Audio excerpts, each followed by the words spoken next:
Hello my dear friends, நீங்க மகிழ்ச்சியா இருக்கீங்களா? சந்தோஷமா இருக்கீங்களா? நீங்க மகிழ்ச்சியும் சந்தோஷமா இருக்கும் நான் கர்த்தருக்குள்ள விசுவாசிக்கின்றேன். இன்றைய நாளும் கர்த்தர் நமக்கு ஒரு வார்த்தை நினைப்பூட்டுகிறார். எனக்கு அநேக நேரங்களாக அவர் எனக்கு நினைப்பூட்டுக்கிட்டே இருந்தார், என்னோடு பேசிக்கொண்டே இருந்தார். அந்த வார்த்தை உங்களோடு நான் பகிர்கிறேன். என்னன்னா, இயேசு கிறிஸ்து நேற்றும் இன்றும் என்றும் மாறாதவராயிருக்கிறார்.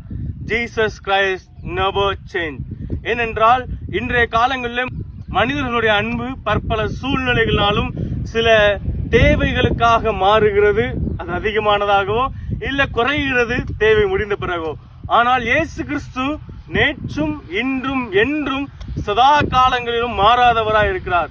ஏன்னா அவர் நம்மேல் வைத்த அன்பு, அவர் ஆதியிலே நம்மேல் வைத்த அன்பு இன்றளவும் எப்பொழுதும் மாறாததா இருக்கிறது.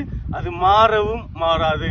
எனவே நம்முடைய சூழ்நிலைகள் எதுவாயினும், நம்முடைய பிரச்சனைகள் எதுவாயினும், நம்மேல் மெய்யான அன்பு வைத்தவராய், நம்மேல் இன்னும் அதிகமாய் கருணை உள்ளவராய், எப்பொழுதும் நம்மேல் கருணையும் கரிசனையும் உள்ளவராய், மாறாத அன்புள்ளவராய், மாறாத கிருபை உள்ளவராய் இருக்கிற இயேசு கிறிஸ்து நமக்காக இருக்கிறார் என்பதை உணர்ந்தவர்களாய் மகிழ்ச்சியுடனே சந்தோஷத்துடனே இந்த நாளை துவக்கம். தேவன் நம்மை ஆசீர்வதிப்பாராக. God bless you all.